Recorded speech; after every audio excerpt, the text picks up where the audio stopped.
guys are so funny. You're trying to get me to do this stupid shit. And she just whispered, "I'm a bad bitch," for anyone who didn't hear. Stop. 420. I'm lit at Disney. And the kids asleep in the bath. There we go. A ball sack station. That's what a business owner looks like.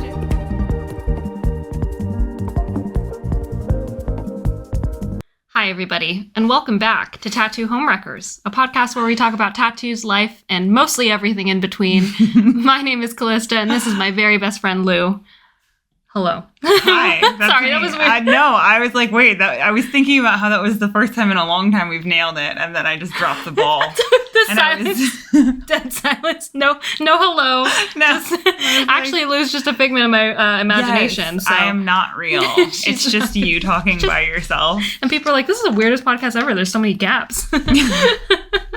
When I go on like a 5-minute tangent, they just get 5 minutes of static. Silence, yeah. They're like, what the fuck is this? Is she okay?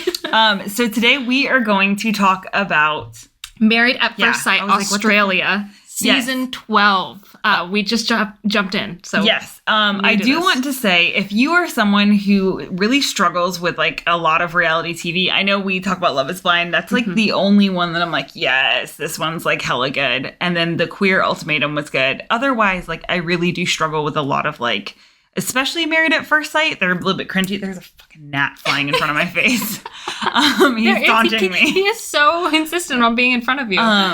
No, leave me alone. So if you are like, yeah, I can't really like get into those type of shows, I would suggest or advise perhaps just checking it out from a different part of the world.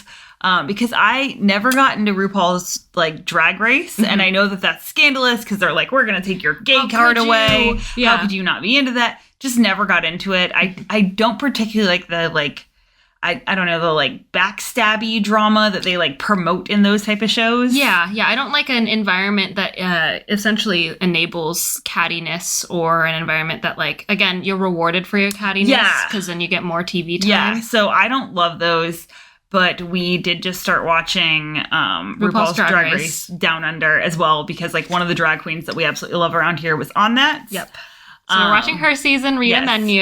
It's season, I think, 3 of RuPaul's season 3. Drag Race. So now I was like, oh, this is dope. And then we saw an ad for Married at First Sight. Yep. For the Australian edition. Yeah. And I saw like a random little clip of like a boss fucking bitch, and I was like, I need to watch this. Do you want to tell them what the clip was about? No, you tell them. I think her husband was like, oh, yeah, I'm finding it uncomfortable that, like, you go to bed without, like, a shirt on or something like that. And she was just like, well, I find it uncomfortable that you do the same. Then you also should not wear a shirt. You've also got titties or something like that. It was because he was hilarious. Like, well, like your titties are out. And she's like, he's got titties. And she told him that out. Deadpan to his face. Was like, you've also got boobs. So maybe you should also put a shirt on then. So so now I'm like addicted because yes. The difference in culture, the difference in like accents, the difference in lingo, all of that makes it just a lot more enjoyable. Just like I really liked I think it was Love is Blind, like the UK edition. Yep. And it's just because culturally they tend to be less shitty and catty. But don't get me wrong, the like people for Married at First Sight definitely find some fucking characters. Yeah, it's great. And also I would say, like, as people who aren't like 100% familiar with like the slang yet, it is helping a lot. We went to a drag show and they said to tick off a queen, and I did not know what the fuck that meant. So you had to rate the like top queens that you like because it was a competition. Yep. So they said to tick off your I think it was the top 3. Yeah, top 3. Top 3 queens, like tick them off. And then Callie did not know what that meant. No. So I just ranked them like 1 through 5 or whatever. And then I was like, oh no, and like.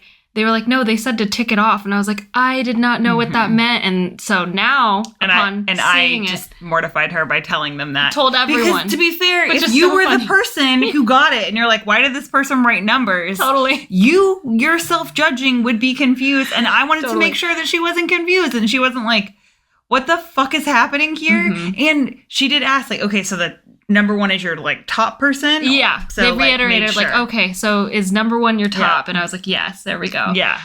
So that was very funny. But they did call you out of that this weekend. And we met them again. And then they were like, oh, are you the person who thought that like you should rank them instead of tick them off? Next time I'll use the word check mark.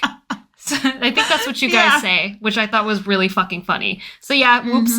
But they use that kind of lingo in, obviously, not Love is Blind, but MAFS is what they call it for short, Married at First Sight. Yes. But before we go into what Married at First Sight is, I wanted to ask you what your gender felt like today. My gender feels like a big fluffy cloud with like a dope ass mustache. Damn, that's like if I could like draw myself, like if we had, I don't know, the fucking technology to be like, oh, animate me really fast, I'd be like a really big fluffy cloud with like a dope handlebar mustache. Handlebar, like black always handlebar mustache. Oh, I think black's probably a bit much for me, so I'd much rather have pink. Pink, I think that's more subtle. Cool. Yeah, pink mustache. What does your gender feel like today? Mine kind of feels like a crumpled, shriveled up. I think it's called a feijoa. Oh yeah. Fuck! I'm supposed to try one of those today. Our Kiwi listeners, please help me out. I have not nailed the pronunciation yet, but you know what I'm talking about. Pronunciation? There you go. I actually can't pronounce anything. If you really think about it that way, there is nothing that I can pronounce. So I guess it doesn't fucking matter. Yeah, but it all makes sense. I just keep calling her fajita. Fajita? I'm like, fajita, fajita, fajita? Yeah, they're these green fruits that people keep giving to us, which is so fun. I love that. We signed up for this little art. It's not necessarily a class. It's kind of like an art meetup that happens every Wednesday at 5 o'clock at one of the art centers. And so we went for our first time last week, and the like head of the art foundation, I don't know what to call it, art group, was like, oh, you've never tried this. You're not a real Kiwi unless you eat these. And so she gave us a ton of these feijoas, and they're green. And they kind of look like a lime without the hard skin. They're elongated a little bit.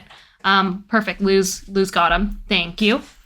This is what they look like for our viewers. Oh, there's one cut in half. No, it's right there. It's on the table. I'll eat that one. I only found one spoon. So this is what they look like. And then this is the inside of them. They kind of, and if I move this closer, we don't have autofocus on. We don't want to. It really bothers Caboose. Mess up the focus. Yeah, so it's just blurry, but. Yeah, so that's what these are. I kind of feel like a dried up, shriveled version of this. I'm just going to do it. I'm just going to do it. Yeah, you're going to be you're a big, brave boy. I'm a big, brave boy. I'm a big, brave boy. I'm a big, brave boy. The flavor might be good for you. Ooh. Thank you. Let me scoop this guy out. I've had worse things in my mouth. How do you feel about the flavor? I'm definitely getting the medicine flavor. Right? But I don't mind medicinal. that. So you don't mind it? How about the like texture? I had a little bit of juice in mine. So yeah, I did too. I don't hate the texture. Yeah. Texture's not bad. I don't love him either. It is a lot. There's like a graininess, almost like a pear, like a slightly mushy pear. Kind of, yeah. And then like a jelly, like jam situation, and then seeds. Yeah. Which is exactly what it looks like. Unlike any fruit I've ever had, honestly. Texture-wise and flavor-wise, I've never had anything with the flavor profile. Yeah, the more I'm like sitting with it, the more I think I like it. I think when I first tried it yesterday... But I think I'd want it cold. Oh, if we make them cold, then I bet you they'll be delicious. Someone told us to sprinkle a little bit of sugar on them too, and it'll be good. Mm-hmm. And I feel like I'd be down for that. But yeah, it definitely I think it would also go well with salt. Salt and fruit, no matter what. The key combo of everything. I love salted fruit. Well, that being said, before we go on, yes. I do have to say, being an American, you get used to things being very salty. Yep. I did ask some of our new Kiwi friends. Oh my god! While we shout were at bowling, out! Yes. About like why their ketchup is so sweet, and they said because it's not ketchup, it's tomato sauce. Uh-huh. And that maybe we're just used to more sodium. And we were like, well, yeah. And I was like, that makes sense. Because, yeah, it's like crazy sweet. So even like when we order food, we tend to have to like add some salt. Oh, absolutely. So. Every like tomato-based product that we've had ordered out is definitely a lot sweeter. Like almost dessert sweet. Yeah. I ordered butter chicken the other day, and then you ordered masala veggies. And the sauce that I had was like literally like a dessert. I was like, damn, it's like cinnamony almost. Like, yeah. So still getting used to that. But anyways, we went over our genders. You guys watched Lou eat a feijoa live. Fajita. For the first time. That was technically my second time. Not too bad, though. Now we're going on to, what is MAFS? Yeah, how would you so describe if you don't know MAFS? what MAFS is, if you're like, I have never seen Married at First Sight, what is this show about? The title gives it all away. Which is great. I love a simple title. I like a title that tells me what the fuck I'm watching. Love that. You're like, make it easy for me. You know, yes. Two random strangers meet and decide to do life together. That's essentially what it is. Yeah. And so, essentially... That's my title for it. Yeah, two random people decide to do life together. My title would be, a panel of three randos choose two people to get married together and throw a camera in their face. Absolutely. Yes. Because I don't know why these experts are called experts. Well, it's cute because that's the whole facade of television, right? They're calling them experts the entire time. But it's like, in all reality, like, when it comes down to relationships, you are the only expert in the relationships that you want to have in your life. Oh, that's insightful. Thank you. I came up with that. Yeah, you're coming up with insightful shit like 10 minutes in. I didn't know that's where we were going to be. No, well, I didn't know either. But... Okay, so how would you describe it? I've never seen MAFS. I don't know what it's about. Okay. Tell me what to watch. I'm going to tell you. Or what I'm getting into. We get a bunch of single people, bunch of straight single people, right? There's a group of men. Okay, well, it's ruined now. It's straight people? No, thank you. They need a queer MAFS. I want a queer MAFS. Way better. So bad. Anyways, they get a group of men, group of women. They ask each individual of that group what they want in their husband and or wife. And literally, like, the fucking, I don't know. There is no limit. You can dream big. Say whatever the fuck you want in a partner. Okay, you're on MAFS. What do you want in your partner? I just want a friend that I can get married to, honestly.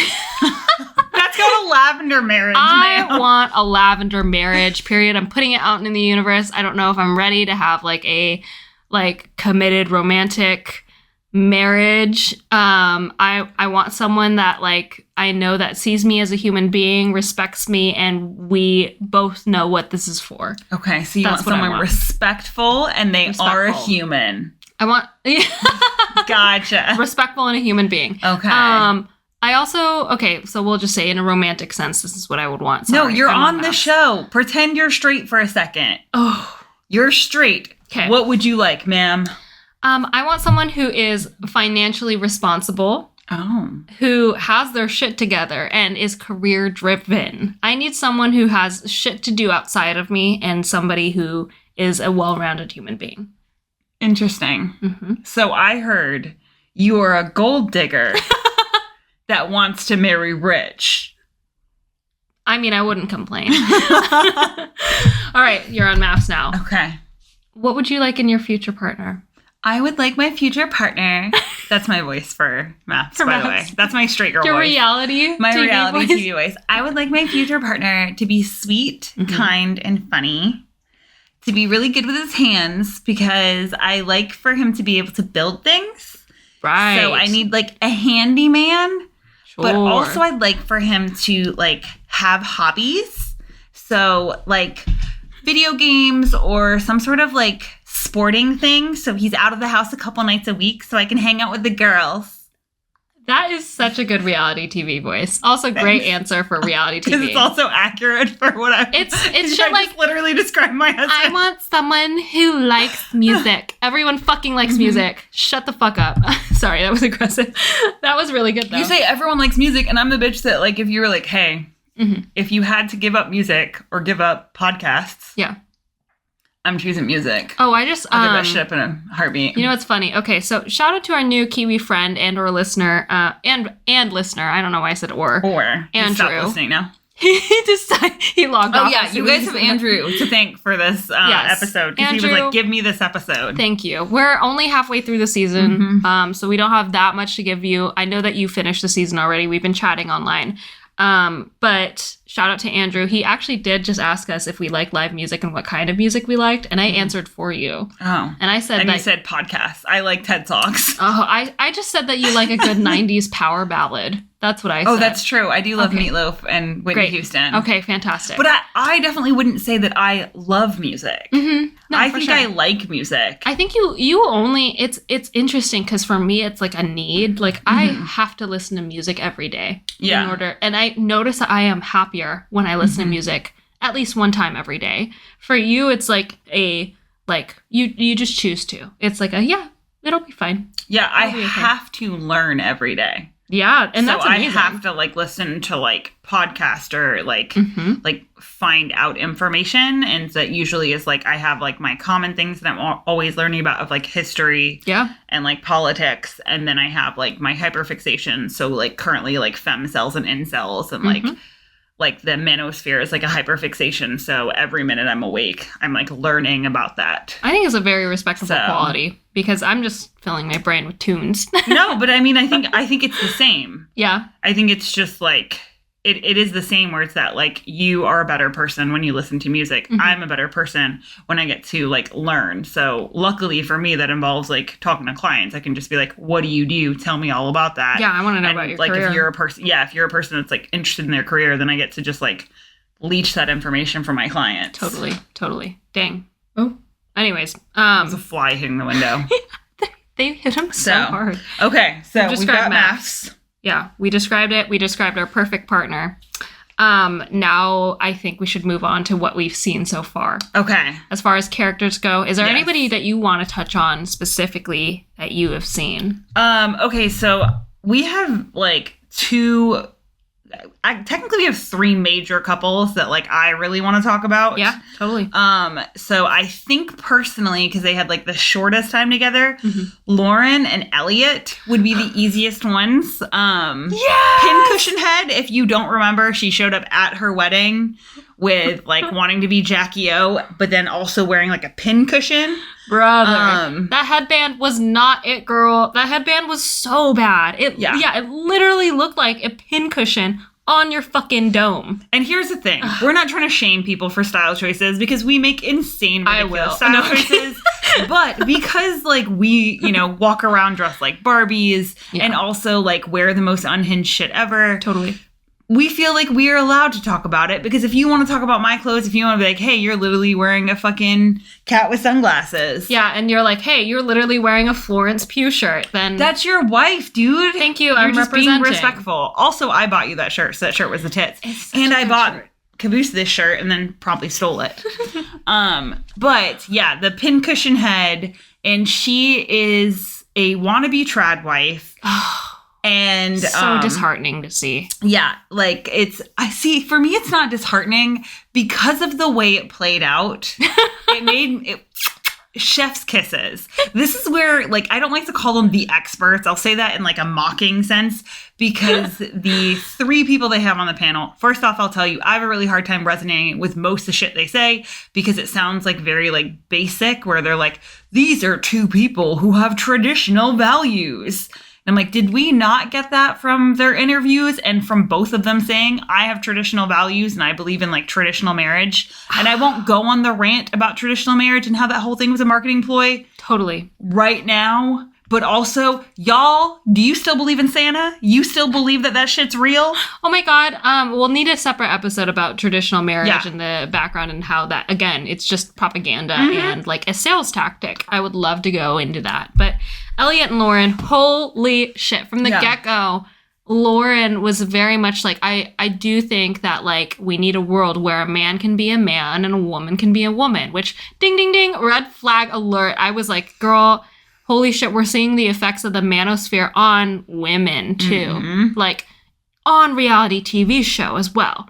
And it was so interesting because she was just so outright and she was putting other women down from the get-go. I forgot what her name was. I have it, Jamie. She's my putting God. Jamie down for having brightly colored nails and for having like a brightly colored dress and for swearing. And for swearing and just for having fucking fun. Yeah. She like accidentally spilled her drink, but who fucking cares? That shit happens. I don't fucking care. Well, and here's my thing is if you spill a drink and you are like the type that obviously if you are filled with shame, absolutely. I'm trying to respect that. It can be quite like embarrassing. Totally. But if you are the type of person that you spill your drink and in that moment where you're like, oh God, I'm so embarrassed. What if people are looking at me? And you turn it into a joke and you're able to laugh because we are all human beings that all spill things.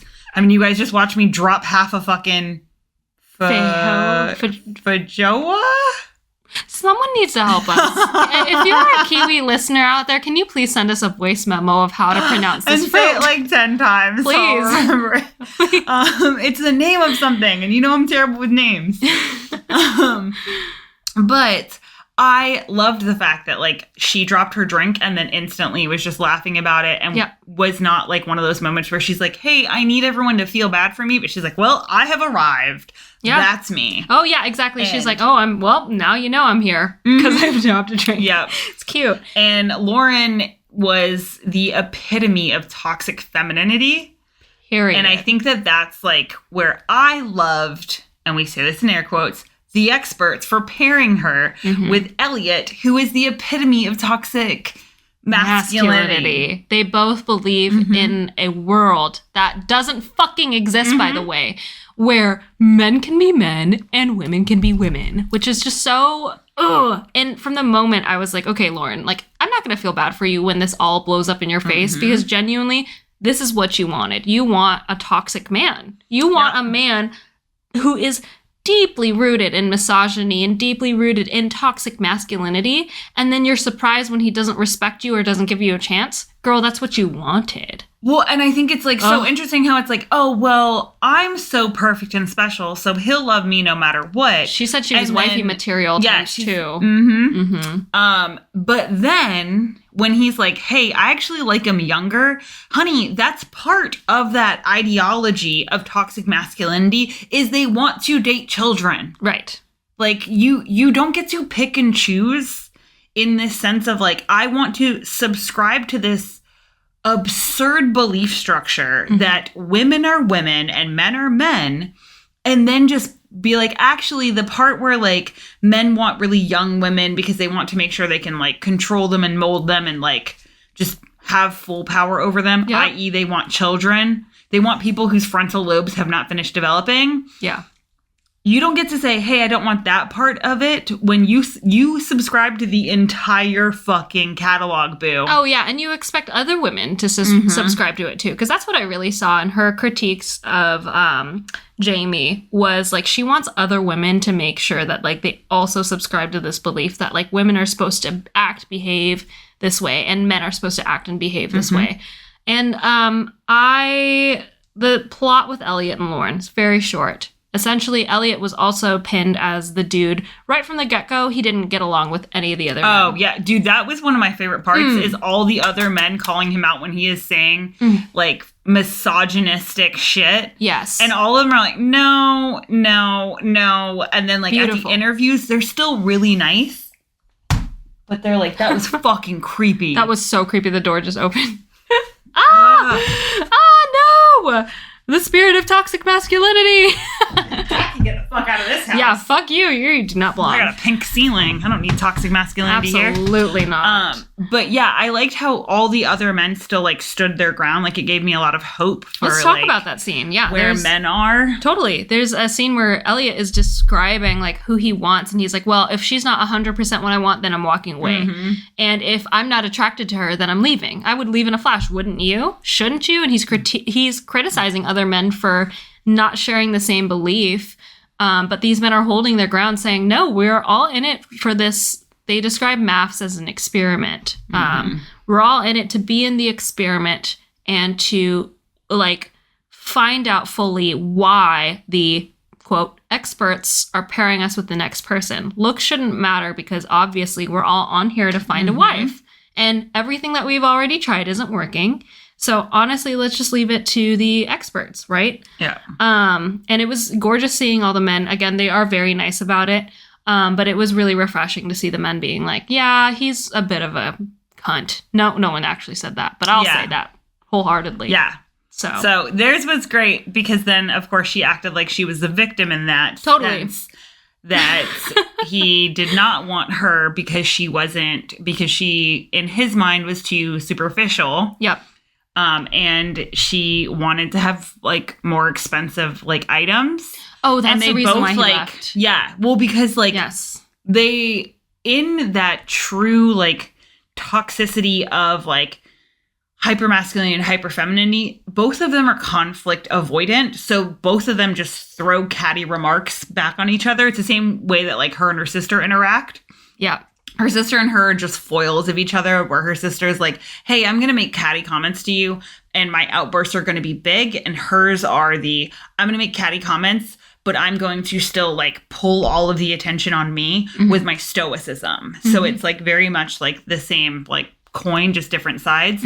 And that's what I did appreciate, is they were like, oh, two people who are saying this is everything you've ever wanted. Let's put you guys together and see that it's not actually real. This idea of this person you have doesn't actually exist. Period. And I did want to touch on, you said earlier how she like puts that on other women of like, hey, they should act like this and they should act like that. Because somebody might be thinking, hey, well, isn't that what you guys are doing by saying that her belief structure is wrong? And I don't think that that's the case. What I think is that it's acknowledging that whatever like life you are deciding like to participate in, if you're like, I'm a trad wife, then you live with the consequences of that. Yeah. And I think it's really important to like whatever fucking decisions you decide to make in your life. Like I've decided to not have children.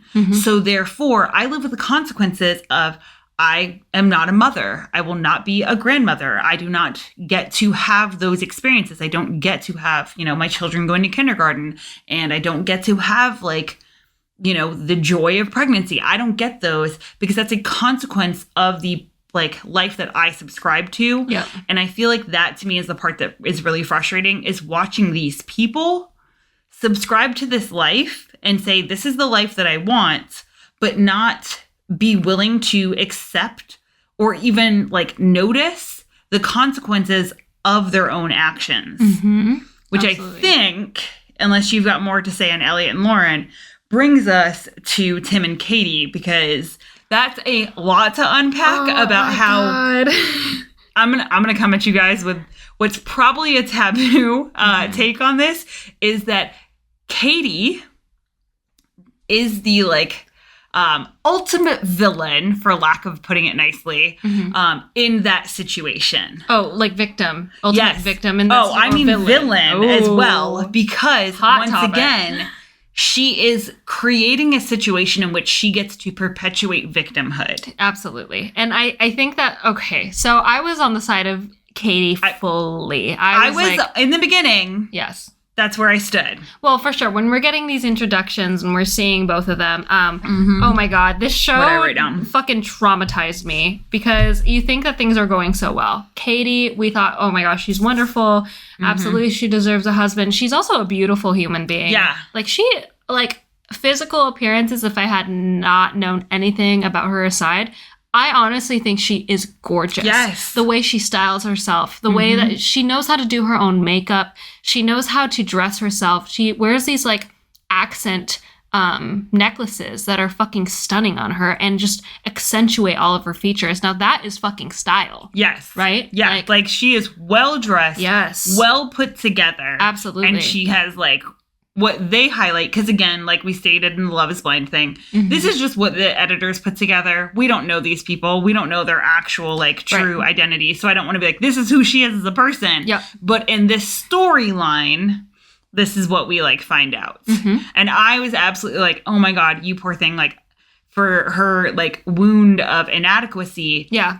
And her wound of rejection, I was like, that is awful, because you are stunning. You are gorgeous. Like, how are you so well put together, but like walking around with this giant wound of rejection? Totally. I didn't understand. Then we find out why. Then we find out why. So Katie and Tim get paired together, and Tim also presents, you know, one of his biggest things was saying that he doesn't care what his future wife looks like because, you know, again, he's here willing to be on the experiment to really just be, I don't know, saturated in it to figure out why, like, he's being paired with this person and if it can fucking work.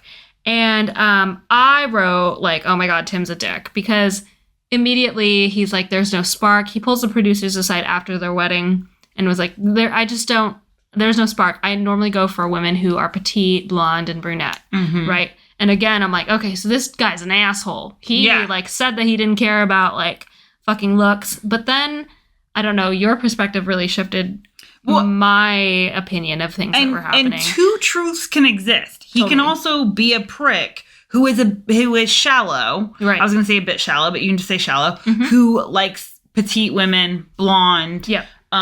Later on, he said brunette. And that are shorter than him. You're allowed to have preferences. So I think that's like one of my big gripes with these shows. And I think I said a little bit on the Love is Blind episode is that I don't like this entire thing about, you have a type and you don't want to go out of your type. Here's the thing. If you're not attracted to someone, you're just not attracted to them.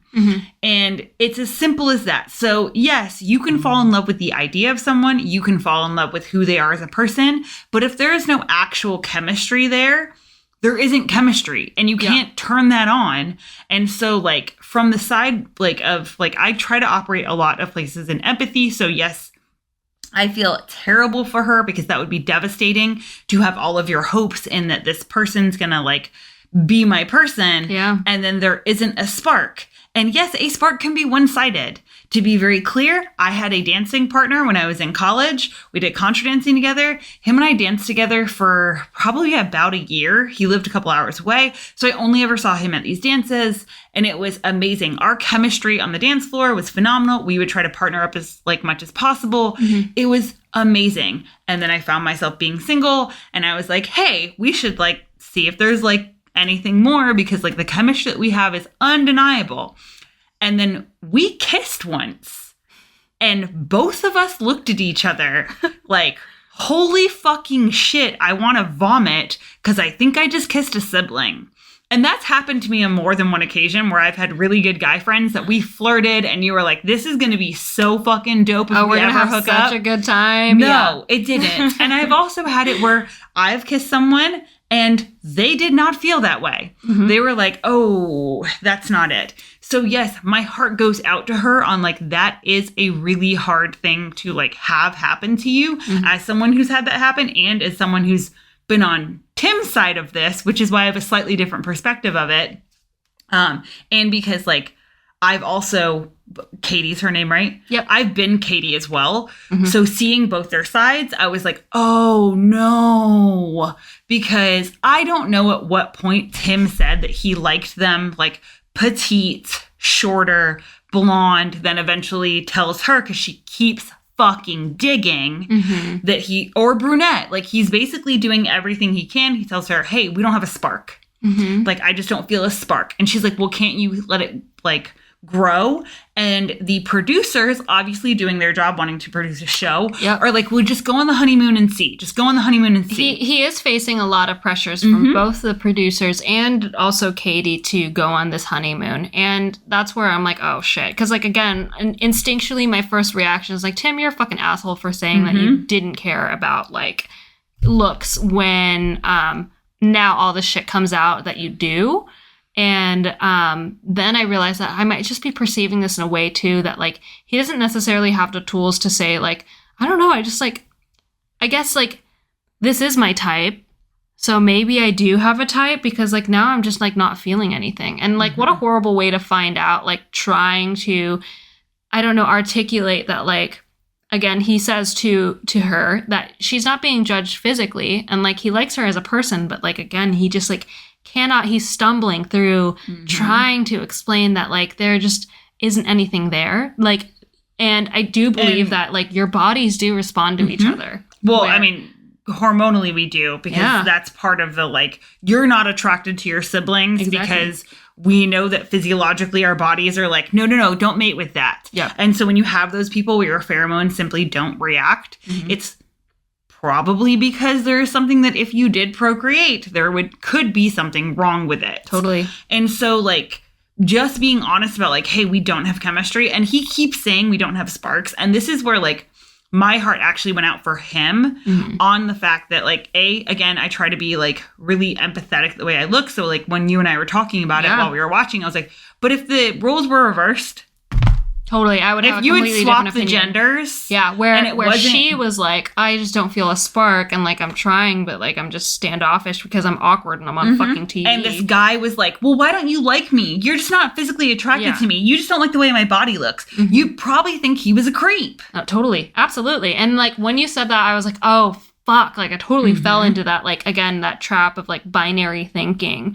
Of like women should be treated this way and men should be treated this way. And that's what we're trying to avoid here, right? Especially being in the queer community where like I feel like gender is just so, again, a spectrum. It goes either way. And like at the end of the day, we're all just trying to be treated as human beings, regardless of who you present as or what your gender is. So when people are saying these things, to apply these gender standards to them is actually doing a lot of people disservices. Yeah. Right? Like oh my God, that like broke me. And I was like, shit, okay. And in my notes, I said, oops, turns out. I'm like, I don't think that that's true. I don't think he's an asshole. I do think he's stumbling through this and like it makes good TV because the producers know it's going to make him look like an asshole. And unfortunately, I don't think a lot of people are going to see Katie's negative behavior of digging, pushing, digging, and then it's just watching someone self-harm on television. Yes, exactly. That's what I think you said it. I don't remember how you said it. Like her ultimate like ultimate victimhood. Yes. Well, you had said like her like fatal flaw. Oh, her fatal flaw is like the desperation and like also the wanting to like I don't know, like her whole personality right now is derived off of whether or not she's going to get rejected. And I think I said this before, like you can be the most juiciest, softest, most flavorful peach in the world and there will always be someone who just doesn't like peaches. Yeah. And that is so okay. And when I heard that quote for the first time, that actually released me from a lot of like fear of like rejection from a romantic or a friend partner. Now, don't get me wrong, it still stings, absolutely. Like when you realize like, oh shoot, this person like doesn't actually like me, like that still sucks because that's programmed in us to want people to like us because we used to live in like tight-knit communities and that's what our survival relied on. But your survival doesn't rely on that right now. And so I think her worst feature and like her weirdly enough, the ugliest thing about her. Yes, that's what it was. Yes, the ugliest thing about her is the fact that she derives her worth and beauty off of other people. Yes. And like needing that acceptance, needing that validation from other people. That is the ugliest thing about her. Other than that, like she's fucking stunning. So well, that's that part of like having to like you have to build your own self-worth. When you said that, the thing that let me go of that, where it was like, well, what if they don't like me? Is that I was like, I don't like a lot of things. Yeah. And you know what? Same with Shelf being like, huh.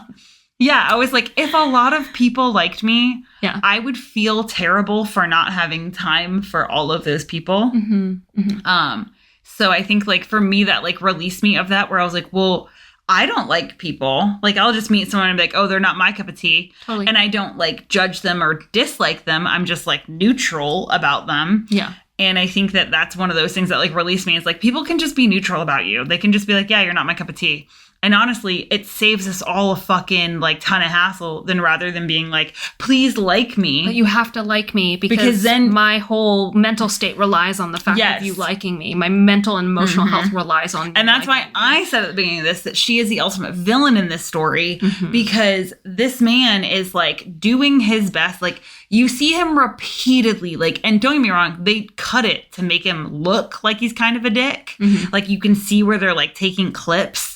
And then when she's like I had put, because she keeps saying he's dropping bombshells. And so I'd put like Bombshell Tim as his nickname, where I'm like, this dude just be dropping bombshells all the time. And then the bombshell was the same exact fucking thing that he had told her, which is that he is not got a spark with her. He is not attracted to her.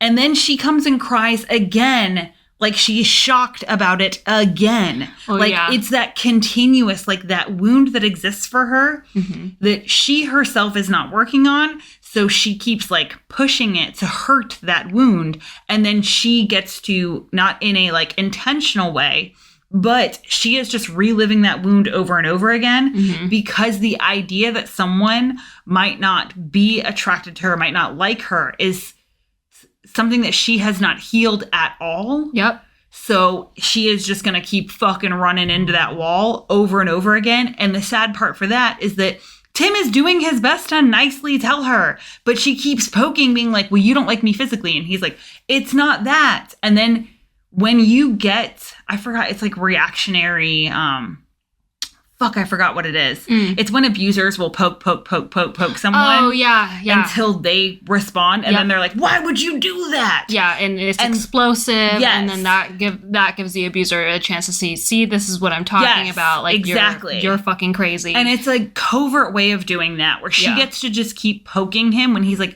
I don't know, I'm trying. And she's like, you're not trying. And he's like, but I am, but I'm just like, I don't feel it. And she's like, because you don't like the way I look. And he's like, it's not about the way you look. But she keeps bringing up the looks thing. So that way he is like, I don't know, maybe a blonde or a brunette. Like he's like maybe, I mean, that's what I've dated before. This because this woman is full on with this wound. And I'm not saying this is her fault, but it is something that's like honestly sad to see, because like she is hurting so bad. But back to my original point, which is, I don't think she sees her role in this, where she is fully participating in this. Like, he had said he didn't think he wanted to go on the vacation or on the honeymoon. And then the producers and her were like, well, you have to just try it. Just go. Just try it. So he got pushed into that situation. And again, that's where he's playing a role. I'm not saying that he's the ultimate victim. I'm also not saying that he might not be a shallow prick. But it is a case of like, honey, you're poking the bear, and then getting mad, the bear growls at you. Absolutely. Well, it's also, you made me realize this too, just talking about that. Like, okay, so, oh my God, he is at that point reaching, it's a lot easier to say, well, like, maybe there's not a spark because this is my type, instead of saying maybe there isn't a spark because of like who we are as people. Like, that's a lot more vulnerable to say, rather. And like, I think I can see, I'm not saying that this is what is happening, because who knows what's really going on in their brains. And like I said, real quick pause, we're only halfway through the season. So who fucking knows what'll happen next. But we've just met all the couples. We just finished episode 4. So like, they're still strangers to us. Yep, exactly. He could still be an asshole. We'll find out. We'll have another episode about it. But it is a lot more vulnerable, to say like, well, I just don't think there's a spark because like we met each other and there just isn't a spark. Well, it's the both of us, right? And like, imagine how awful. First off, you can see where he doesn't feel comfortable saying it. Totally. And that's why I'm not like convinced that he is like a complete dick, because he doesn't feel comfortable when he's like, I don't know, like petite and blonde. Like he feels very uncomfortable. Whereas like if you're a full on dick, you would just be like, yeah, I don't like them like tall. Yeah. You're too curvy for me. I don't like redheads. Like personally, I tend to not be as attracted to like redheads.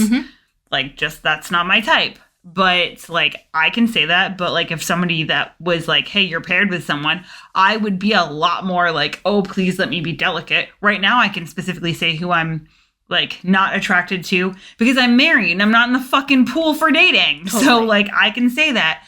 But also how much more devastating it would be if I said, hey, I just don't have a spark with you, versus if I said, I don't like you as a person. Yeah, totally. You know what? You're too full on for me. Yeah, this is like too much. This is too much. Like, I want someone who's like quieter, who's simple. Right, you're trying not to like have these other wounds. Basically add to the wounds that she already has, and right? She insists on being like the whole thing's physical because that's her biggest wound. It's the like, if you're a fucking hammer, everything looks like a nail. Yeah. And if you have an insecurity about rejection, every little slight is going to look like rejection. Yeah, and she does also force his hand into staying silent and having to tiptoe around it, because during their wedding, I'm pretty confident I remember this right. Let me know if I don't remember. Oh, yeah, during her vows said that rejection was like a her trigger. Yeah, it's her biggest fear and like a trigger for her. Yeah, that was one of my first red flags. I was like, that's manipulative as shit. Oh, very, very much so. Because again, if you're like, no, that's her being honest. If that was a dude, would you feel the same way? Yeah, right? Because we do give a completely different set of rules to men as to women. And if a man was trying to convince you to find him attractive, and you're like, no, I would be totally fine with that. Would you? And it is up Have to we us. been at a bar when a man's trying to be like, no, I'm hot, I'm hot, I'm hot? Mm-hmm. It's up to us to break that down as well. Yes. It's up to us to break down the narrative that we have in our own brains of like, yeah, no, this is not how I should be approaching this. Oh, where did I go wrong? I went into this set of rules and I played into it without even knowing. Mm-hmm. And if you don't think that she has a victimhood, I would encourage you to like listen to the monologue that she gives herself when she's outside after their chat. Oh, and she's wearing this green cardigan. And she's like, this just sucks. I've tried everything and this isn't working out for me. This is like, and I wrote down the quote. Oh, please. It's so unfair. Yes. Oh, it's so unfair. Like, yeah, totally. Yep. And right before she went outside, she had said something that was a huge trigger for me because I used to do the same shit with Caboose. When we've both had times, because again, we've been together for almost 20 years now. So we grew up together. But I would do this, and he went through a phase where he's also done this, where when you were feeling like insecure, you would like end an argument, and I was the queen of like leaving, so he would fucking chase me because I had a lot of inadequacy and a lot of like rejection wounds stemming from childhood. And so she says, I'm gonna get out of your hair, and leaves. Instead of like, the conversation was done, it had settled, but instead of being like, I'm going to take a minute, I'm going to take some space, like owning yourself in that moment, it's the ultimate victim of, I'm going to get out of your hair, because it is I'm such an inconvenience to you. I am such a bother to get this person to then say, and let me be clear, I'm not saying you're doing it on purpose. I sure as fuck wasn't. I wasn't like, I could not have told you consciously that I was like, oh, I'm doing this because. But I knew that I wanted him to be like, you're not bothering me. You're not in my hair. Please stay. Yep. And that's like where it is, that like ultimate victimhood of like, I am always the victim here because I'm just bothering people. I'm inconveniencing people. And that doesn't allow other people to show up and be like, oh no, this is my authentic truth. Like, I think you're a great person. I'm just not attracted to you. Yep. And we can have super fun on our honeymoon if you stop telling me that you just want to get naked and run around the woods with me. Like, because again, switch the genders. She literally said that to him, and you were like, that's weird. I'm like, and if you flop genders, we'd be like, you're a perv. Yeah, because he asked her like that was a weird activity to suggest. And like, again, at that point, I'm like, okay, so this does seem like self-harm. Because like, you know that he's gonna be like, I'm okay with that. I thought he was funny. He said, you can do that and I'll just close the blinds. Yeah. And I did think that was a hilarious response. Totally. And she did not. No, she didn't. Because again, and it's just so, it was really sad to see. So we'll see how they settle in. But, oof. Yeah. Third couple, though. Okay. I'm so excited to talk about this Our bullying couple, because they were both bullied. They were both bullied in high school. I have a theory on this. Which is, theory? If you've lived... Okay, let me actually back up really fast. There is a line of bullying that is not the like average line. There is a line that like you are like bullied relentlessly, and it affects the chemistry in your brain. So I am not trying to be like, say it doesn't exist. Hey, it doesn't exist. Yeah. Bullying is a good thing. I'm not trying to minimize. I need to put that out there because I'm about to go on a fucking rant about people that grew up with a certain level of privilege, then have an they have two things they like to say a lot. It's so and out common. Of all of the watching of the fucking televisions and all of the talking to people, because that's part of my job, there are two lines that I hear all the time from people that grew up with status and privilege. when they want to be like, oh, my life is so hard. I've overcome so many challenges. However, when I talk to people who's like, if you were to publish their story, it would be fascinating because they have overcome injustice and actual like substantive like challenges. And again, I'm not trying to like compare in like your pain isn't valued, but I could not get over the fact that I'm like, so you guys grew up like with really good lives, and that's why your whole identifying thing as an adult is that you were bullied as a teenager. Yeah, dude. I've seen it happen with clients. I've seen it happen with like old friends. I've seen it happen with like coworkers where I'm like, so this is the most like, you don't have anything else special in your life, so you had to zhuzh up your story to get people to like really empathize with you.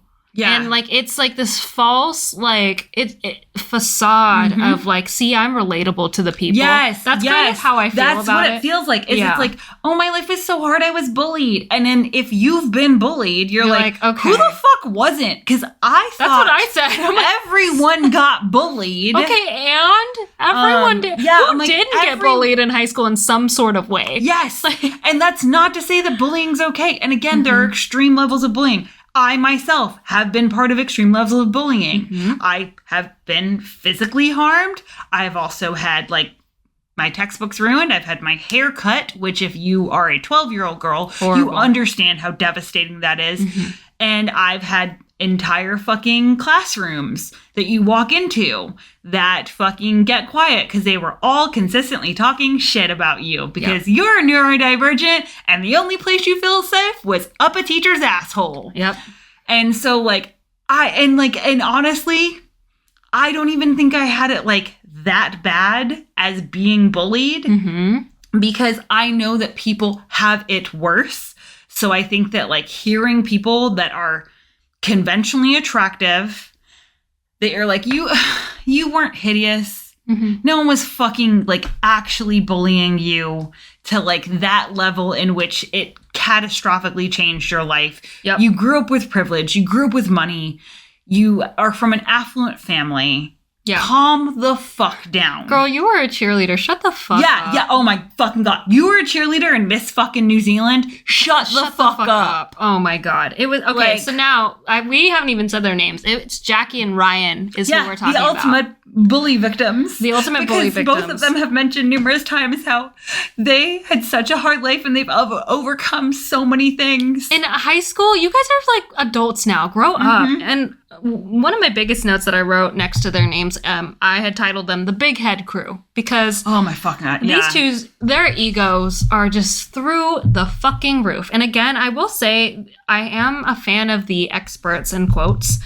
The experts really put together these two people who are directly like, oh yeah, y'all are catty for this. It was great. Y'all are, I love that part. They're so.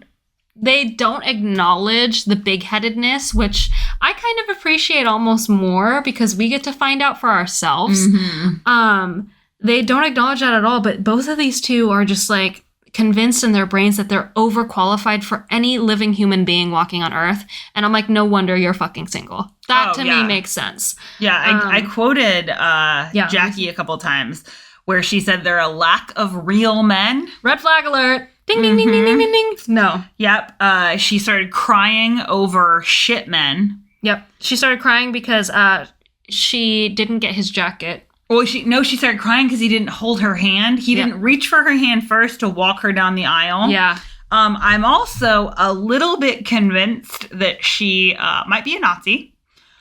She's so weird. Because she wants a blonde husband so she can have blonde babies. So she could relate to them more? You shouldn't be having children if you can't relate to your children despite whatever hair color they have. That was weird. That was weird. Yeah. God. I was like I saw a couple times she mentions about like wanting him to be blonde and being disappointed he wasn't blonde. Yeah. Because she wants blonde babies. And I was like, oh, is this some like Aryan Nation shit? Well, again, we're seeing like the manosphere affecting women as well. And you had mentioned something a couple weeks ago about how there's a lot of these trends that are masked as and like pipelines and gateways to women being centered into this idea of normal gender roles again. So it's like cottagecore. It's the trad wife. Yeah. We know that the trad wife thing now is like a huge like beacon of like, uh-oh, MAGA, beware. But like back then we all thought like the homestead people were like, oh no, they're just like people who like to like bake and that's what their life is and they like, do these things. Just learning about that, about how like those people, like the like homesteaders, this is a little bit of a like divergent, but that's why you guys are here. Yeah. The homesteaders were on the like left. Yeah. Like they were like hippies and like totally. Hey, and then what's happened is the right has basically just like scooped them in and like taken over. Y'all are ours. Yeah, and been like, no, if you're a homesteader, now you're on the right because like you believe in like conventional, traditional fucking values. Yeah, totally. And so, I mean, she was very big. I wrote next to her name, she subscribes to gender roles and toxic masculinity. And toxic femininity. And toxic femininity. She believes in this idea that like she should never lead. She wants to be led. And don't get me wrong, as a bisexual woman who's like, I would say primarily attracted to men, unfortunately, I will say it is exhausting being the person to lead the way all the time. I've talked about this on the podcast before. You don't know how tiring it is to always be the person to open the car door when you both know you've arrived to your destination. It's little shit like that men, like cis-het men, or to be the first person to leave the fucking house. Yes. Why do I always need to walk out first? Like, can you walk out? And you act like you're waiting on me, but you don't even have your shoes on. Yeah, exactly. And it's like, we've arrived at our destination and you're driving. Why aren't you leaving the car? Why is your seatbelt still on? We've been sitting here for a solid 10 seconds, you fucking weirdo. It's the only, those are like those little tiny random things that I like out of the movies, is the idea that he has to get out to open your car door. Because I'm like, then you'd have to exit the vehicle first. And that to me sounds amazing. Yes. And that you then open my door so I can get in the car. And then the most I have to do to be considered nice is I lean over and open your door from the inside. But like, it is just the like, hey, I agree. I'm a fucking headstrong like woman. Yeah. And it super sucks. Yeah. To be like, oh, I have to make the decisions. To always be the person to initiate movement in the fucking house or in the car or in the grocery store. Why are we the people initiating the movement?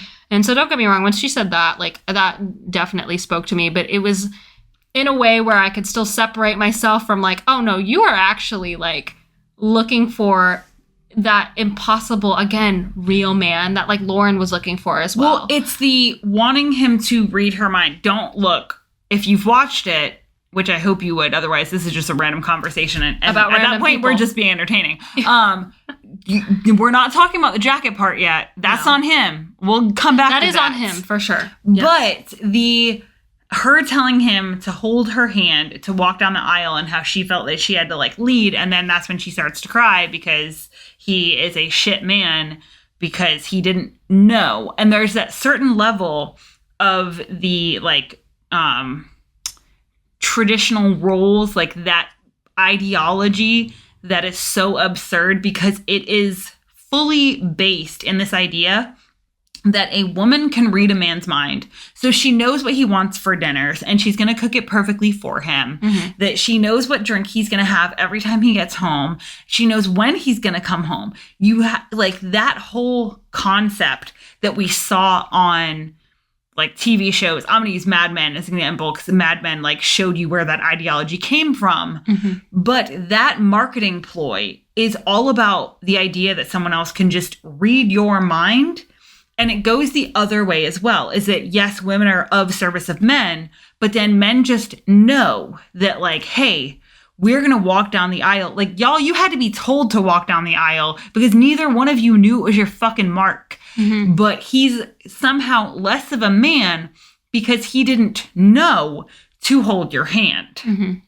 And like that is that part where she had a thought, which is, I want him to hold my hand. But again, bitch, this is a stranger. He doesn't know if you're comfortable with him holding your hand. He's also trying to hear the officiant as she's like, get down the fucking aisle. The cameras are rolling. This is a production, bitches. We gotta go. Go. Also, I will say, I do love, this is like an extra side note, I do love the producers for leaving in the amount of times that the officiants had to yell at them to be like, get down the aisle, get all the way down the aisle. Can we be done with this scene? Filming for today is done. Get the fuck out of here. Yeah, I'm trying to leave. We got to move on to the next part. I did think that was quite funny. But on that note, while I'm on the fucking tangent, the jacket part, for fuck's sake, you guys, how difficult is it if you have long sleeves and someone else doesn't have sleeves? And this is not gendered. Mm-hmm. This is a case in which if I'm wearing a jacket and Callie's wearing a fucking crop top and I have sleeves underneath, and we didn't have a discussion beforehand, because once you decide, if I'm like, yo, you want to bring a jacket? And you're like, nah, dog, I'm good. Mm-hmm. That's when I'll be like, bitch, I told you to bring a jacket. Period. But y'all haven't met before, and you're going to tell me how you're the ultimate warrior and how you can, like, read women and all this and you're a protector. And when she's over there exaggerating the chattering of her teeth going, yeah. That's what without a goosebump on there. So they're in the middle of filming, right? Like a photo shoot, and she's chattering her teeth, going, "It's so cold, it's so cold." Yes, baiting him. That's what Lou's talking about. Just constantly baiting him, like, it's so cold, and he's like, "Yeah, I wouldn't have chosen for us to get married in the middle of winter." And like, we are both just yelling at the TV, like, "Oh, for fuck's sake, dude, just give her your fucking jacket." And then he does. Yeah, she did say that. To be fair, she said it in her vows of like, you'll be expected to give me your jacket. Mm-hmm. And he audibly responded at that point. So good job on editing for like really accenting that. Yeah. That none of us missed it. He was pretending to hear. Yes, that he was like, yeah, I got that. I know women. I know that like she's into me. She thinks I'm hot. She thinks I'm perfect. Well, because his whole personality is he's got a warrior's mentality. Oh, for fuck's sake. And he is very protective of women, and it's his job. It's in his DNA to protect women, and like he hates seeing a woman cold, but she has to ask him 3 fucking times for his fucking jacket. And then he does, and this part triggered me real bad. Please, yes. The turns to production and says, "Can I give her my jacket? Don't tell me that you are a full-ass grown human being pretending to be a fucking warrior, and then you have to ask if you can take off your own jacket and give it to someone else." Mm-hmm. And I love the photographer for being like, yeah, okay. Like, why are you asking? And I do love her for being like, why did you ask? Yeah, she straight up was just like, you don't have to ask them. Like, what on earth? And God, it was just such a fucking train wreck. Was fucking bad. Do you have quotes from him? I wrote down quotes from him. I actually, the only quote that I have from him is that he is not afraid of anything except for sharks. Sorry, I have 2 quotes. No, you're good. That part made me fucking laugh. I'm not afraid of anything except for sharks. Well, because you can't hit him with his sword. Exactly. Swords aren't as effective. You can't be a samurai in the water. Exactly. And then my other second quote from him was that he believes he's a multi-dimensional mammal. This guy is like off the fucking brother. A multi-dimensional mammal? Mammal, yeah, because he is a mammal on a floating rock in space. What the fuck? Who fucking knows what he's talking about? I have no idea. Okay, the first quote I got from him was that he is a warrior's mentality and modern self-awareness. While he was holding a samurai sword, and FYI, this guy's a white guy, and I just thought that it was really like just pristine white guy privilege to be like, I have modern self-awareness while I'm doing cultural appropriation. Yeah, that was the most white guy moment that you could have. It's classic at that point. The joke writes itself. Yeah. Like, come on now. The other thing was that, and again, we don't like to talk shit about the way people look. Right. But we will, because that's what we're here for. And both of us, I don't know if anyone else that watched this felt distracted by his appearance. And if you did, I feel you. I had to, like, at points when he was doing, like, his interviews and when his face was on screen, more accurately, his neck was on screen, I had to, like, look away to hear what he was saying or really focus on reading the subtitles. Because I'm not sure what he's doing to, like, work on the thickness of his neck. And that is a, like, toxic masculinity thing. They talk about it a lot in the manosphere, is you want a really thick neck. And I didn't think I'd seen a neck that was too thick. But if you haven't seen him and you're just, I don't know, listening to us because you're bored at work and you're like, I have no idea who these people are, I need you to picture, I forgot what his face looked like. I think you described his face as he kind of looks like Andrew Tate. Okay, so imagine Andrew Tate, but with like a nice head of hair. He's got hair. He's got a nice head of hair. But the neck is giving Beetlejuice when he is like a sand snake. Bro, I'm terrified of that thing. It is so long. Anaconda. Like, yes, you're scary. So thick. It was a bit scary. So, and again, I don't typically like to like make comments about people's looks in like a mean way, but if you too struggled or maybe you were like, dude, I don't know what it is about this dude. He's hard to look at. And now you know. Beetlejuice. It's gonna wrap that neck around all of us. Yeah. Fucking strangle us to death. It's very elongated. Yeah, and it's then ineffective for sharks though. Hey, we don't talk about people's looks if they can't fix it in the next 5 seconds. I will say, give him 5 months. If he grew his hair out and grew a little bit of length on that beard, and this is coming from someone who like, I have had to adjust my hair and my makeup for the way that I look to like accent because like, ya bitch doesn't have much of a chin. So I know to like elongate my face to help my chin out because my family was not blessed with chins. My brothers grew beards. We all were like, hey, conventionally, we're lacking in the chin area. We all accommodated for that. Yep. So my only other thing with him is that I don't know if this man can say warrior more times. Oh my God, so many times. Y'all, I've heard him say warrior like 52 fucking times. Can we, I do want to talk about this. He drops her on their dance, right? And we had to suffer No, Callie, she fell. Oh my God, the way he talked about it. You cannot put that on television. Because I'm defending her honor. Yes. And like, but like, yeah, she doesn't deserve to see people. And like, I don't want people nationally to see like, oh, this fucking wanker just dropped his bride. I'll be the first person groom on MAFS to ever drop their bride.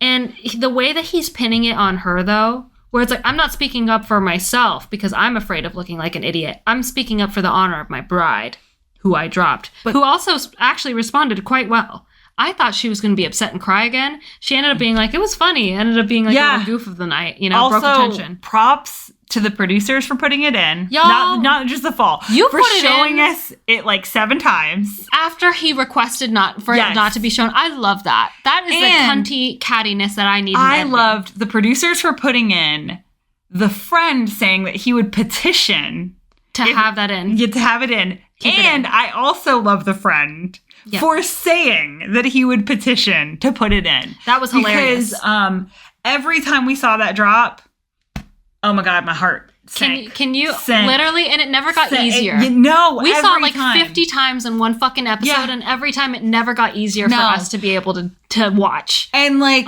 honestly, hilarious. Yeah. And she was so good. She was actually a great sport about it. Yeah. I'm surprised after crying about the fact that like she didn't get his jacket and he didn't take her hand. Yep. After crying about that, I'm very surprised there were no tears. And again, she called it earlier. She called it. She's like, what if he drops me to her friend? And then he did.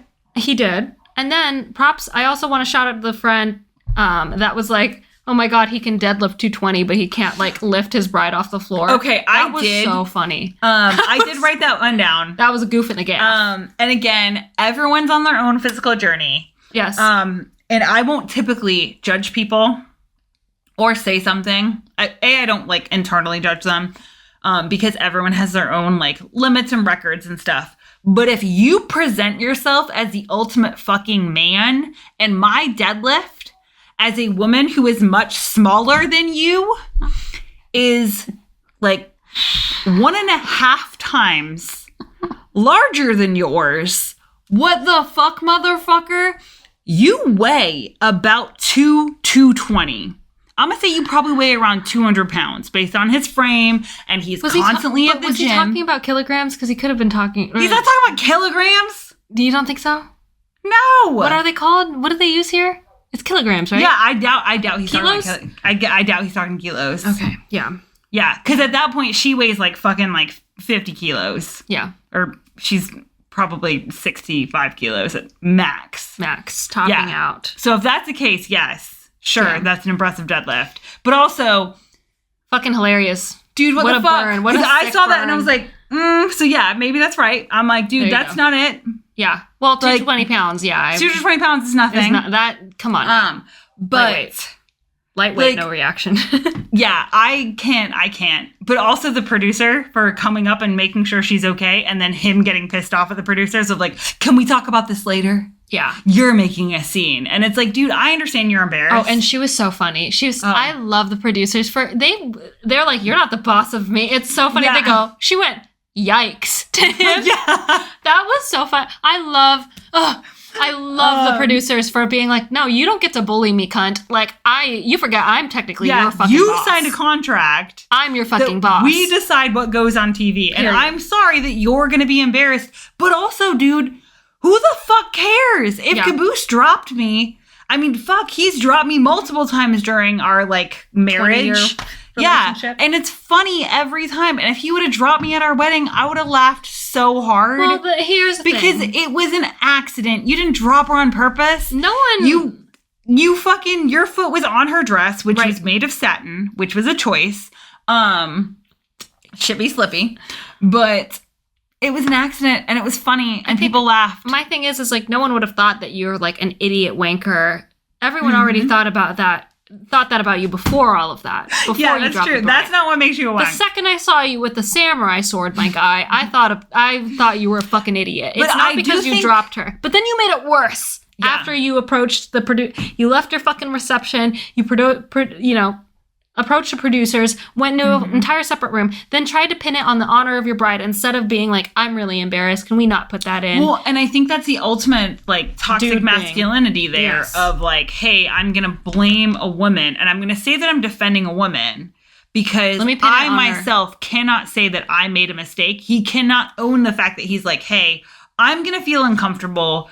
I'm going to, like, be vulnerable here for a second. And I don't want to show any vulnerability and be like, hey, like, if you guys put this in, it's going to be, like, really mortifying for me. Yep.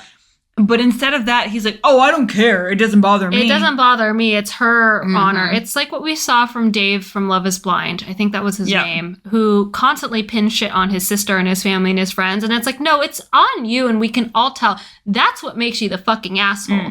Because you can't own up to your own emotions and your own shit.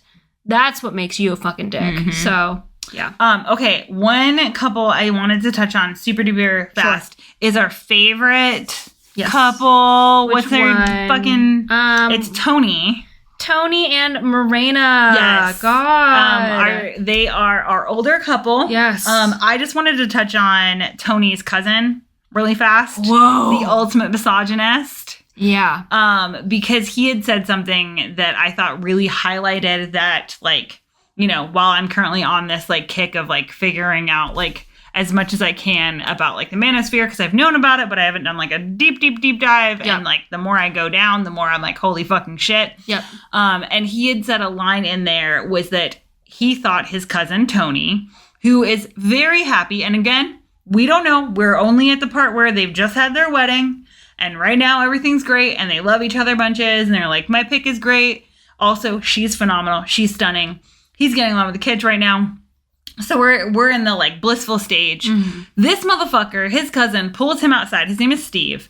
Pulls him outside, and I'm really, honestly, I was hoping, because he was, like, talking shit to the camera, that, like, you said it, where, like, he's just a plant to, like, create some sort of drama because they're getting along too well. I was hoping. And I was hoping for that. And then he said some of the most unhinged shit where, like... Yeah, fuck you, dude. He was commenting about her being old and how Tony was to be awarded a younger wife. Awarded. So again, you don't see women as fucking people. You see them as objects, as things to give away. You're fucking gross, dude. Yeah. And then when he says, oh, well, she's actually older than me, like, because he was like, you know, like, you deserve, like, someone that's young, that's, like, 10 to 12 years younger than you, because, like, you're aged really well. You're like me. Like, you can get away with it. Like that was me. Another one of those where he said, you can get away with it. We can get away with that. Bro, it was so gross to me. Because, again... Look, I don't give a shit if there's an age difference, but it is that idea that, like, she is of less value because she is older. Yeah. And I love him for being like, she's actually older than me. So, like... Oh, yeah, totally. How hot is that, like, she looks this good and she's got me by several years? Yep. And then he's like, oh, how old? And Tony responds, 58. And 57. I thought he said 58. I thought she was 58. 57. All right, 7. Somebody look it up. How old is she? My bad. I think she's 58. You think she's 57. I don't know. Who knows? Either one of us. Whatever. Either one of us. 58. They're not too far apart. And then he responds, she's old. Yeah, he goes, that's really old. And it's like, fuck you, dude. Oh my God. Yeah. Gross. And so, like, that was something that, by the way, they were having such a good wedding. Oh, yeah. Like, the wedding went well, the reception was going great, and, you know, he was trying so politely to basically tell his friend, like, yeah, no, I don't, you know, we're having a good time, and, like, I really like her. She's a wonderful woman, and you're being really hard on her. Yeah. Because, you know, you're a fucking misogynist. So, fuck that, dude, but they're very cute. Their vows, like, all of that made me tear up. I'm not looking forward to, like, any twists and turns that, like, they don't work out. I just really hope that the honeymoon goes well for them and that, like, they get along and they're having a good time and, like, oh, God, I'm nervous to see. That reminds me, that's that other thing that I really liked about her. And that kind of touches back to that very first point of, like, when you were like, oh, no, I, like, have had such a hard life. Yeah. And that I learned this years and years ago, which is that, like, you can write someone's story as a tragedy or you can write it as a comedy. Absolutely. Honestly, you can write it either way. You can either focus on all the shitty stuff in your life and be like, I've had such a horrible life and be like, I am such a victim of this horrible life. Or you can be like, hey, my life is my life. Like, this was it. And I really loved her perspective where she was like, yeah, I was in a loveless marriage for 29 years. My husband was not kind. I have never fallen in love. She's like, because, like, that's what you did in, is it Italian? Yep. Yeah. Italian. She's like, in an Italian family, when you're a good Italian girl, that's just what you do. That's why you stay. Yep. She's like, and I stayed. And she at no point is, like, playing a victim. She is just like, this is my life and this is what it looked like. So I am just here to acknowledge that this is a part of my story, but I'm not falling victim to that. And yes, I want something different now. And that's not to say that she doesn't have, like, days or times when she, like, wallows, because I think that's totally healthy. You need times to be like, oh my God, because we all go through shitty times. And probably when she was going through her divorce, she did go through that. But it is the case of, like, you know, like the people that got bullied in high school. Boo-boo, that was 20 years ago. Why is that still, like, the defining moment of your character? Yeah. Like, why is that it that you're like, this is the, like, you know, yes, you got rejected. I am so sorry that you got rejected. Why is that your defining character? Yeah, I get really wary of people who have this, like, very defining wound. And, like, I might catch some smoke for this, but, like, again, when it comes to some smoke. Yeah. Catching smoke? Catching smoke. Get some heat from it. Okay. That's okay. There you go. Yeah. Get some heat from, like, saying this, but, like, when you are living in this, like, ultimate victim mindset, and don't get me wrong, bad things happen to people, absolutely. But there comes a point where, like, you can either have it be you or have it be something that happened to you. Yes. And you are not the horrible things that happen to you. You are so much more than that. As human beings, we are meant to go through horrible things, and we're meant to go through the most beautiful things.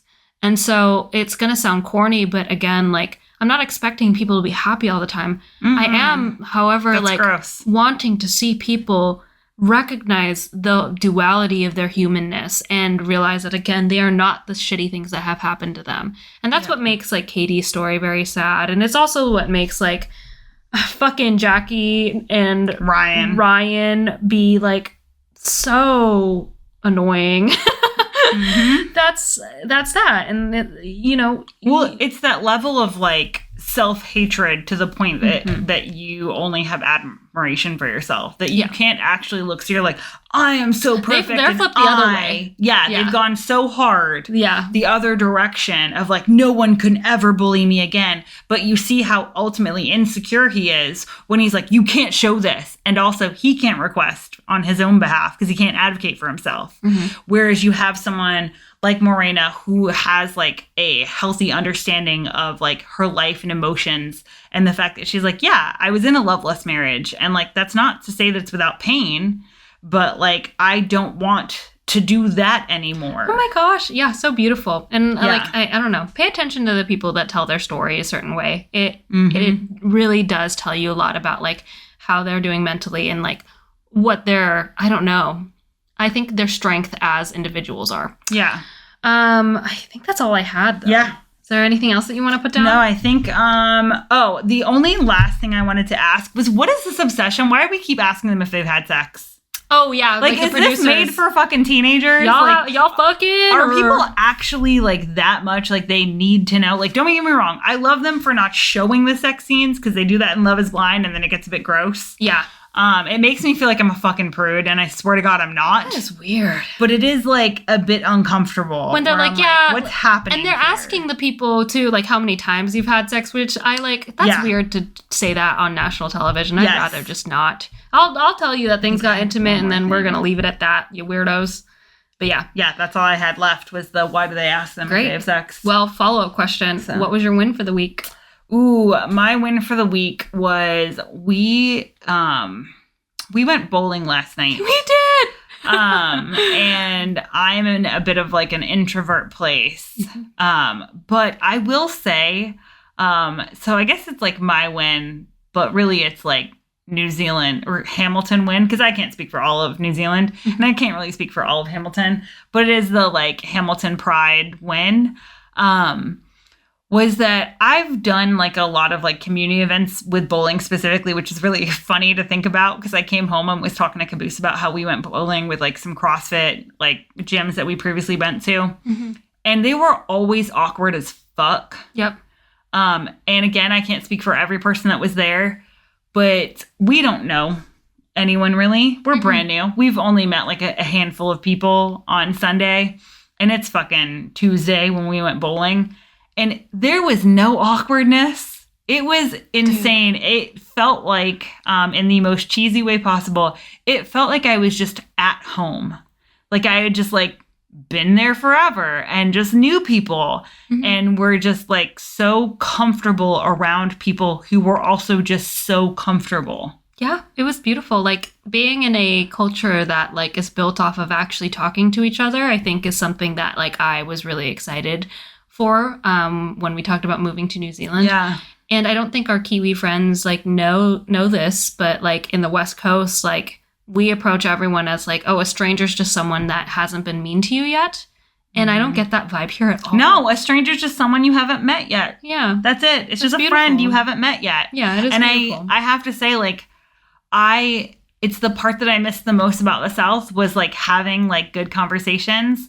And again, we're brand new, so this could change. We could find out that it's like really cliquey after all. Who knows? But like talking to other tattoo artists here and just talking to different people, it doesn't seem to be that like very cliquey sense. Like the most we've seen out of that is that like the people of like, you know, financial means that like far exceed ours tend to keep themselves a little bit separate from like, which that's pretty normal. Everyone else, but everyone else is just like, okay, cool. Like, we've gone to a couple different things now and everyone else is just, it's so nice. Yeah. This week is our social week. So it's going to be a lot of, it's our Pride week. Yeah. It's going to be a lot. I mean, honestly, I think we've talked about this before. I am more extroverted than you. Yes. I have to come home and then not people. For sure.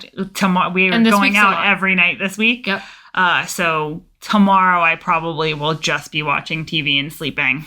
You guys are my fucking at-home interaction with people. Yep, absolutely. Yeah, Callie's my little like I forgot what she said. You're a golden retriever friend. Yes, the golden retriever or the like friend. Extroverted pet friend. Yes. Yeah. And I am the like Black goblin cat. friend that's like hiding like, please, for love of God. Totally. It takes you a little bit, but I'm proud of you. It was great. Yeah, I'm bad at bowling, but I went. Also, that was another win. Yeah. Looking down, we're not bad at bowling. Most people were around our same scores. Hell yeah! So I think that there are just some people that are really good at bowling that like, I'm not saying these people mean to shame us, but all of us are like, I'm not scoring that. I must suck. Because I went up and down and was like checking when I was talking to different people. And I was like, oh my God, our score is like the same as other people's. So yeah. Fantastic. We're just average. It was such a fun time. Oh, my win? I think honestly my win will be like, going to these social events. It's a little nerve-wracking. It's nerve-wracking for me to like step out of like I've really enjoyed driving, which is new for me. And I will say it's like my win, I would say, is putting myself out there despite not knowing how it's going to turn out. One of my bigger wins too, I just got this email, business account got opened, which is great. And that's been a challenge because, like, again, it's just so different here, like trying to get used to different programs. I'm not saying that it's hard. They said they get back to me in 5 days. It's only been like 1. And that's like really refreshing and wonderful. So when it's done, it's easy. But while you're going through it, I'm panicking, you know, and I'm getting used to calling people. I'm getting used to talking to them. I'm getting used to meeting with people, which is something that like I would say that back in the States was not something I'd ever thought I'd be like doing more of. So yeah, I'm very grateful for that. That's my win. That's a good win. That was a long win. Sorry. But your win was like a fraction of my win. Whatever. I'm like, my win is Hamilton Pride's amazing. And we get to be a part of it. It is pretty cool. Yeah. Well, so on that note, we'll see you guys back next week. I don't know what we're going to talk about. If you have requests, throw them in the fucking comments. Don't subscribe. Don't do any of that. Let us fly under the radar. Okay. If you know about us, don't tell anybody about us. A soul. Just we're kidding. not trying to fucking be known. I am. I'm not. Okay. We'll see you guys back next week. Bye. Bye, bye, bye. Bye, bye. And I can't find the mouse. There's a mouse.